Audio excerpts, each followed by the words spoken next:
Hello, everyone, and thank you for joining us today for this session of Succeeding at SBIR STTR, focused on the DoD SBIR STTR program, presented by Mr. David Sikora. Mr. David Sikora is the acting DoD Small Business Innovative Research Small Business Technology Transfer Program Administrator. The mission of the program is to help small businesses, nonprofit organizations, and research institutions quickly create and deliver cost-effective innovations that will sustain America's technological superiority over its adversaries. In addition, Mr. Sikora also manages the Air Force Mentor-Protege Program. Mr. Sikora was also previously the Air Force SBIR STTR Program Manager and has a wealth of experience leveraging industry, academia, and private sector research. Before entering government service, he worked as a design/project engineer in the paper machine and environmental equipment industries. Mr. Sikora received his bachelor's degree in engineering technology from the University of Dayton and his MBA from Wright State University. Now, before we get started, I'd like to mention that your microphones will be muted throughout the duration of the webinar. So if you have any questions, please type them into the chat box and we will be sure to answer them during the Q&A session at the end. Also, upon completion, this webinar will be posted on our YouTube channel, Foresight Street, with closed captioning available for viewers who are deaf or hard of hearing. If we have any extra questions and we don't have the time to answer them, we will be sure to answer them offline via email. So go ahead and start typing your questions whenever they come up. Again, thank you for joining us today, and at this point, I'm going to turn it over to you, David. All right, well, thank you. Well, good afternoon again. I'm David Sikora. I'm the Acting Program Administrator. We're going to get into the slides. We're going to do an overview of the program. We're going to get into the details. SBIR, the Small Business Innovation Research, and STTR, the Small Business Technology Transfer Programs, are both congressionally mandated programs. SBIR started in 1982 with STTR coming online in 1992. They are funded as set-asides of what we call extramural research, development, test, and evaluation budgets. What that means is SBIR, if you have an RDT&E program larger than $100 million, you're required to participate in that program, and for STTR, if you're larger than $1 billion, you have to participate. So for DoD, that means we have a lot of people participating. So it also is meant to encourage participation by minorities and disadvantaged persons in technology innovation. So SBA is the program owner of the program for the whole government. DoD operates its own program within there. So the goals of the programs are very similar, both to stimulate technology innovation, get small businesses involved in research and development for our federal mission, in this case DoD's mission, and then the STTR one, again, has an academic participation, but I think we're going to get to eligibility stuff in the next chart. So both programs operate very, very similarly. SBIR, again, has a lower threshold. So in 2016 and now here 2017 moving forward, that is funded at a level of 3.2%, and that puts us, for the Department of Defense, around $1 billion a year is set aside for SBIR awards. Who's eligible is organized for-profit U.S. businesses, and this is the same for any federal agency, not just DoD. So 500 or fewer employees. SBIR, as a note, does not follow or utilize the NAICS codes for small business. So we have a standard 500 or fewer employees. There are some codes that classify small businesses up to, say, 1,500 employees, but SBIR doesn't have that requirement. It's 500 or less.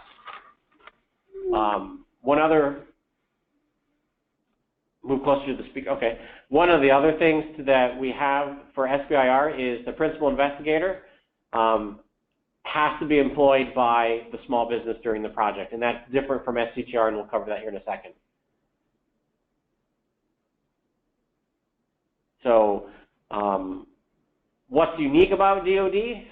As a department, we're unique. We have a relatively focused mission. We're focused on the warfighter. We are the largest program in the federal government. We represent over half of the total federal government's program. And really the most unique aspect is not only is the Department of Defense an investor in all these technologies, we're also a customer. We have the largest acquisition or purchasing authority in the federal government. So the things that we're going out to solicit topics for are topics that are of needs or gaps that we have, and we're always looking to purchase those or have those technologies integrated or used for our programs and weapon systems. And that is something that definitely distinguishes us from the other federal agencies. DoD issues contracts. We do not use the grant authority. And also, we provide the small businesses data right protection for 5 years versus the standard 4 for the other federal agencies. In addition, the Department of Defense does not participate in allowing multiple venture capital-owned companies or equity or hedge fund companies to participate at this time. And then last but not least, the authority that everybody has in SBIR is if you win a phase 1, you have met the competition requirement, which that allows sole source or what we call directed awards for the cyber technologies down later in the pipeline. So to STTR, again, it's run very similar to SBIR. The set aside is much smaller. Remember, the threshold was $1 billion. The main differences here is it requires participation of a U.S. research institution. So under SBIR, 2/3 of the work needed to be performed by the small business. Under STTR, 40% has to, and 30% has to be performed by a U.S. research institution. So that leaves another 30% that can be either performed by the small business, the primary research institution, or other partners.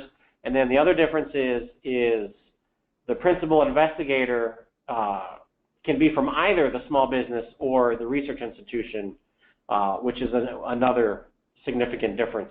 The only other thing that we require is a cooperative agreement between the small business and the research institution, outlining who does what to whom, and intellectual property arrangements have to be in place at the time of proposal. So who all participates? These are all the participating components and agencies. We have the 3 that everyone will be familiar with: Army, Navy, Air Force. And then we have at least 9, depending on the year, anywhere between 9 and 14 other DoD defense agencies, such as DARPA, Missile Defense Agency, our Special Operations Command, Defense Logistics Agency. So we have a lot of different agencies in the department participating. What that means really for you as the small businesses is our topic area needs are diverse, and pretty much at any given time you can find topics spanning everything. So we are a 3-phase program. Again, this is similar across the whole federal government, not just DoD. Phase 1 is a feasibility study. Do we have the next? What's the next chart look like? Oh, no, go back one then. I get my briefings confused. So phase 1 is a feasibility study. You know, that's around 6 months, up to $1 million. The deliverable at phase 1 at this stage is we're looking for a white paper. Phase 2 continues the work started under phase 1. There's some differences in the different agencies and components that participate, but typically it's a 2-year effort, ranging anywhere from, say, $750,000 in the Air Force to $1 million under the Navy and DARPA and those programs. That is really where the meat of the research and the development happen. We're looking for a prototype or some demonstration unit or software or a service at the end of this. But phase 2 is a pretty big authority. We are allowed to award a second phase 2 on topics. So typically what we'll see is the original phase 2 and some other extensions of that phase 2, and if things are progressing well, a second phase 2, and that will be done through a services or components commercialization program, which uses the phase 2 authority. So really, if you look at phase 1 and phase 2, there is just under $3.2 million available through the SBIR program to work on your effort. With those leading to the ultimate goal is phase 3. So phase 3 is transitioning from SBIR funding to other funding, be it another federal agency's funding, within that agency, or even outside industry funding, to get to that commercialization or transition stage with the goal of getting that technology back into service or production for the benefit of the DoD warfighter. So as I mentioned earlier, DoD is a contracting agency. We are not alone. Department of Homeland Security, NASA, and some others also do contracting. Really what this does is, contracting has more of a focus on deliverable. That's in line with DoD having a need for the product or service at the end. And if you look at the granting agencies, you see National Science Foundation, Department of Energy, Department of Agriculture. They tend to go more of the grants, and that is they allow more investigator-initiated approaches, essentially letting industry drive the research. But as I said, that goes back to the differences between the Department of Defense and others. Is we're soliciting for topics because they will potentially fill a need or a gap that we have. So that is why we do contracts versus grants. So just some numbers in FY16, as I said, SBIR was just over $1 billion. STTR was around 152 million. So as you can see, the scale or size of the programs are significantly different. And then you can see the breakdown of the different services and DoD agencies. As I said, the big three are the Army, Navy, Air Force, and then you can see the others coming in behind. So again, as I said, we're topic focused. We are requirements based. This is just a high level look of all the different areas that we have topics on.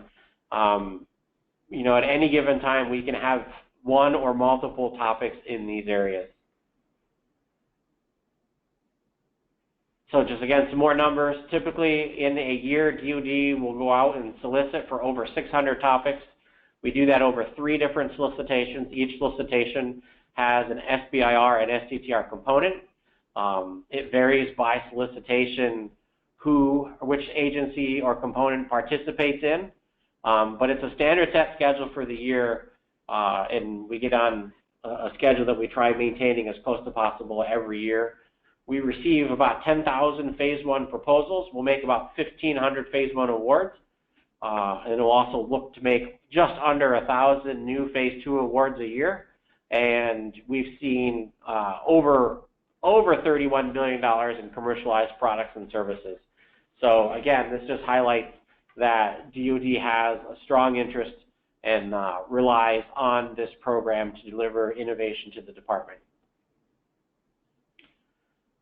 So while there is no socioeconomic category requirements in the program, we do track that. We do really well in women-owned small businesses, so we're about 16%, and then you can see the other numbers.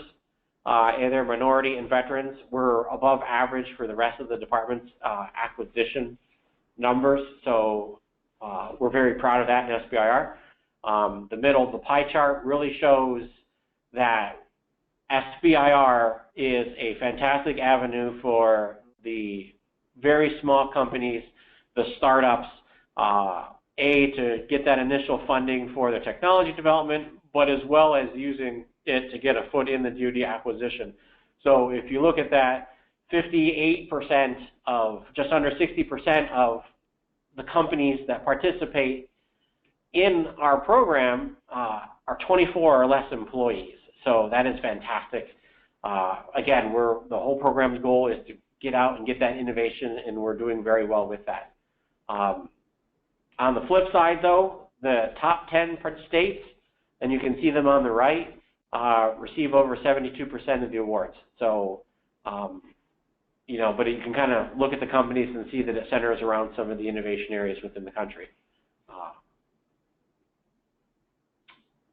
So some other good things, on average over the years, we see about 33% of the applicants are new to the program, and about 15% of our awardees are first-time winners. So there is a lot of turnover year to year within this program. Again, we're always looking for the best and brightest ideas. We don't look just to keep using existing companies. Again, you can see the percentages of employees for the various sizes. So again, SBIR really is a great tool for the small businesses and the startups. So just kind of a timeline. I'd always like to, put this in perspective from folks. So if you start all the way on the left, it typically takes us around a year from the time that we start our topic generation, go through all our internal evaluation and other processes till those topics hit the street on a solicitation. Then from there, then again, you go into the phase 1, phase 2 evaluation, and then the phase 2s, and then the extensions or enhancements in phase 2s and phase 3s. It is a long process. It says 4 years here, but 4 years would probably be on the short end of just going through a phase 1 and getting that initial phase 2. When you're successful and get extensions on the original phase 2, and then get into a sequential phase 2 and others, that the 4 years quickly become 6, 8, or more, and then when you get into phase 3, hopefully that becomes a long-term relationship with the entity funding the phase 3, and it can go on for a very long time. So SBIR is not a rapid reaction program. It is designed to seed technology innovation and methodically reduce the risk throughout its process to get commercialized at the end. So as I said, DoD has 3 solicitation cycles. These are our dates. We are actually in for the next about 2 weeks. We actually have an open solicitation, that is the SBIR 17.2 and the STTR 17.B solicitation. We're going to have the website later, but that solicitation will close June 21st. So we are in an advantageous time that you can go out and look and be able to find topics and respond to. You can see the dates for our next one, the next solicitation, which will be the last of fiscal year 17. That's in the middle, and then on the right will be the first solicitation of 2018. It will open at the end of November of this calendar year for a pre-release. That pre-release is a special time where we post the topics, and it is a time in which you're able to talk to the topic sponsor and authors in order to ask any questions and get questions answered.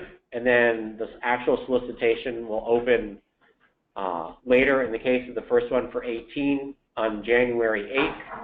You'll still be able to ask questions, but we have to do that through an online computer system, and then the solicitation will close in February.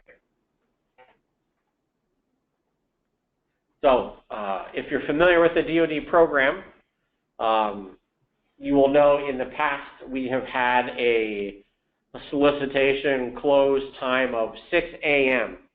Starting with this current solicitation we're in, we are changing that. Our new solicitation close will be 8 p.m. of that date listed on the solicitation. So don't think that you have until 6 a.m. It is 8 p.m. on that date, and that's a change that we're going to be using moving forward. So how do you get started?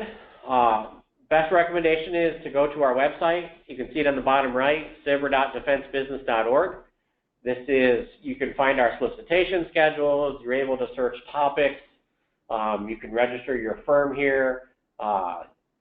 You can find the proposals. You can start your proposal, and you can submit your proposal at this website.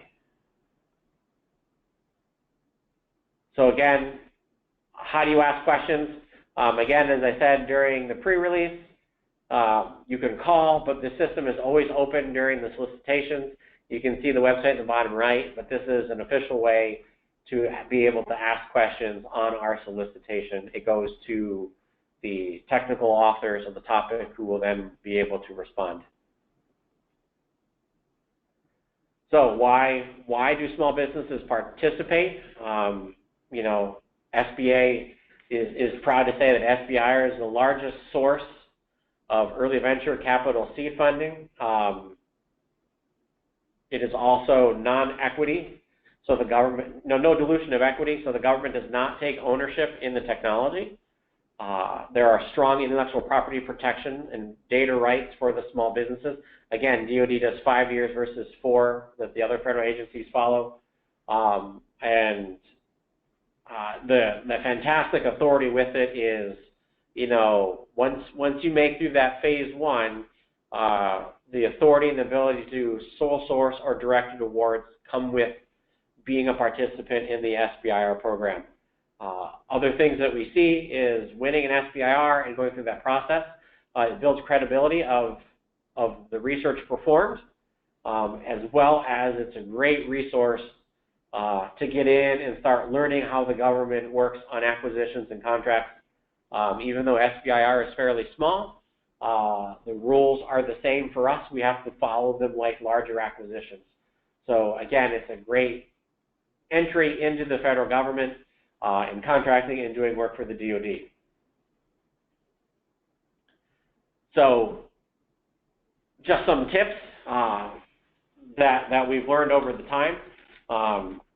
Each service and agency is different. There is an overarching set of DoD instructions that you have to read and follow, but then each service and agency has some differentiating pieces and parts to it. Read and follow all the instructions. I cannot stress that enough. Some other things, I'm not going to go through all of these, but you know, take the time to learn your customer. You can do that through taking advantage of the pre-release times, doing research on, you know, the organization's various websites. Again, just know who you're going to be responding to, what is their mission, what is their space, because that will help you in writing your proposal. So when you go to answer the who, what, when, where, and how, and why, that you are putting it in the terms that is relevant to the customer that's interested in the technology. Again, if there are technical barriers, address them, and then, you know, don't underestimate the commercialization piece. It is one of 3 evaluation criteria, but it's never too early to start to plan that out. State the plan early, upfront in the phase 1 of what it is. Again, it's a plan at that stage, but, you know, again, we're looking for the best technical solution, but also that solution is reasonable, realistic, and feasible to get something out at the end. Again, you know, these aren't just science projects that we're doing for the sake of science. These are things that all have come from and belong on somebody's roadmap somewhere in the DoD. So again, we are definitely interested in getting these through to the finish line, and, you know, that starts from the day 1.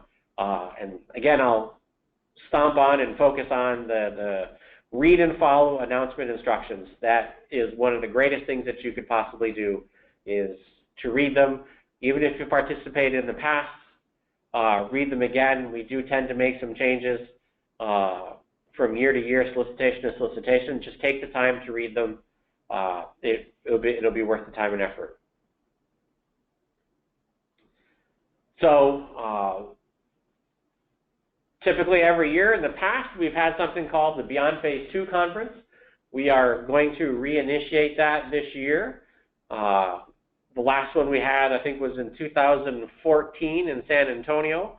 It's been a few years, but we're getting back on the wagon here. So in August 14th to 17th of this year in Chicago, Illinois, we are going to have our DoD Beyond Phase 2 conference. It is really for anyone looking for information on the SBIR program, but with heavy emphasis on commercialization and what programs are within the SBIR arena to help small businesses that are already in the program become more successful in engaging acquisition offices. In addition to the SBIR component, this year we're going to be running this in conjunction with the Dod Mentor-Protege Program. So if you're not familiar with the Mentor-Protege Program, again, it's a fantastic program where a small business can team up with a mentor, typically a large business, to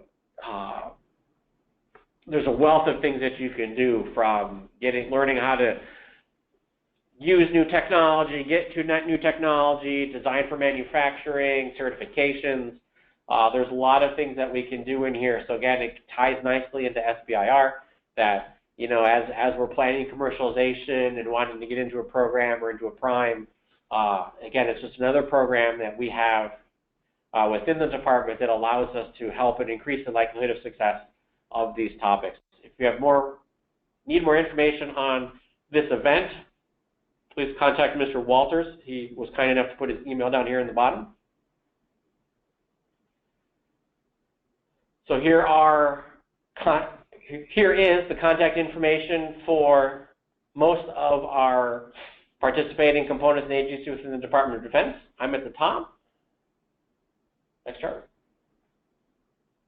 And there's our social media handles, our website. If you're interested in getting on our listserv, there's that email. And then if you have general questions, by all means, reach out to our help desk. It's manned to help with the solicitation, our website, you name it. If you don't know who exactly to talk to, they can help you identify which component and agency. It's a fantastic place to start. And that's my canned portion of the presentation. Okay, great. Thank you very much for that. And we have a couple questions that came in while you were talking, and I encourage anybody else that does have questions to go ahead and feel free to type those into the chat box, and we'll get to them here now. So first question, are the DoD SBIRs different than the ones put out by the individual departments? No, they would be the same. Well, so the Air Force, so how I'm going to answer the question. Some of the service components will post on their website. Case in point, the Air Force will try to get their topics out even 30 days in advance of the DoD pre-release. Those will be the same topics that come out in the next DoD solicitation. So there should be no difference for topics that we see on a service or components website to those that come out in the DoD solicitation. Okay, great. Are there some examples of categories of technologies you're currently looking for? Oh, I can't think of, I mean, you know, there's always energy topics. I mean, obviously sensors. I mean, again, we do over 600 topics a year.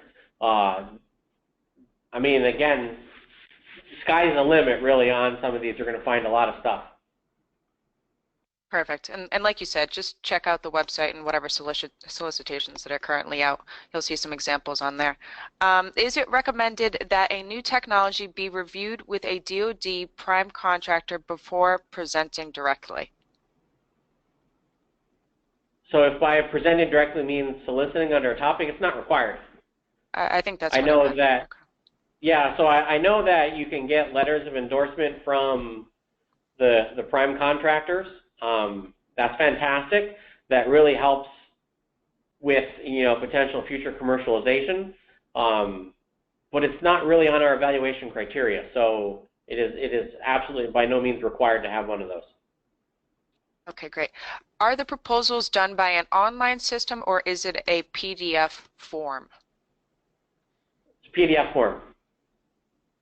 Okay, great. That's an easy one. Would it be useful to describe applications in specific military instances in SBIR? Can you repeat that one more time for me? Yeah, I'm not sure exactly. Would it be useful to describe applications in specific military instances in SBIR? So maybe applications where it could be used. Right. Yeah. So if there was a topic and you think that you could propose an application in your response. I think that's great, but it kind of goes back to learning who your customer is. So if you think of an application, you know, let's just say the topic's an Army topic, but the application you think of is for a submarine, you know, you kind of got to, that's kind of where I said you need to learn your customer to figure out what specifically it is that they're looking for. So you just want to make sure that meshes up. Wonderful. Okay, looks like that is all of the questions that we have. But David, if you could just go back one more slide so everybody can get your contact information again. If anybody comes up with any other questions, be sure to reach out to either David or Chris or anybody there at the help desk, and they'll try to get back to you. If there's any questions that come up after this webinar, I will be passing them on to them, so they'll answer those as well.